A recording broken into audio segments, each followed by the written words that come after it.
మీలో ఎవరైనా ప్రశాంత్ అనే పేరు ఉన్న వారు ఉన్నారా? అయితే ఈ వీడియో చివరి వరకు చూడండి. ప్రశాంత్ అనే పేరులో శాంత్ ఉంది కానీ మీ జీవితంలో ప్రశాంతత లేదండి.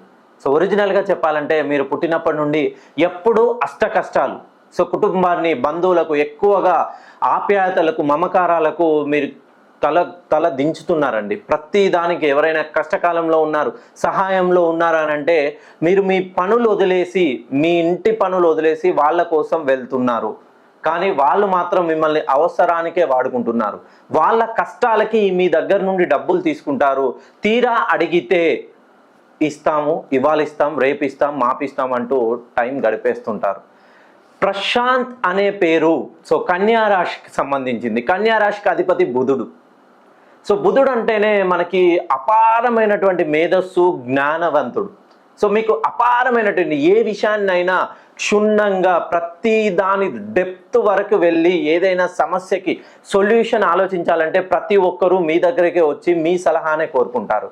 కానీ మీ ఉద్యోగపరంగా, వ్యాపార పరంగా మీ జీవితంలో ఇప్పటి వరకు ఏమీ డెవలప్ లేదు.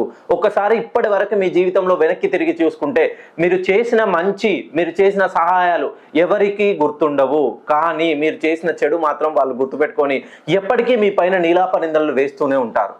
ఉద్యోగాలు ఎవరైతే ఉద్యోగ ప్రయత్నం చేస్తున్నారో వాళ్ళు ఒక్కసారి మీ పేరులోని సంఖ్యాబలాన్ని సరిచేసుకోండి. మీరు 6, 15, 24 తేదీలలో జన్మించినట్లయితే 6 శత్రు సంఖ్య అండి. మీ పేరులోని సంఖ్యాబలాన్ని సరిచేసుకొని ఉద్యోగంలో, రుణ బాధల్లో ఆర్థికంగా నిలదొక్కునేవాళ్ళు. మెయిన్గా చెప్పాలంటే రుణ బాధలు, మీ చేతికి గుండా డబ్బులు ఎవరికైతే ఇచ్చారో తిరిగి రాకుండా కష్టపడుతున్న వాళ్ళు, మీ ఇంట్లో కుటుంబ పరంగా సమస్యలు, వివాహం, సంతానం, ఆరోగ్యపరంగా సో ఎవరైతే సమస్యలతో సతమవుతున్నారో ఒక్కసారి మీ పేరులోని సంఖ్యాబలాన్ని సరిచేసుకోండి. ఖచ్చితంగా మంచి రిజల్ట్, అద్భుతమైనటువంటి రిజల్ట్ను మీరు చూడబోతున్నారు.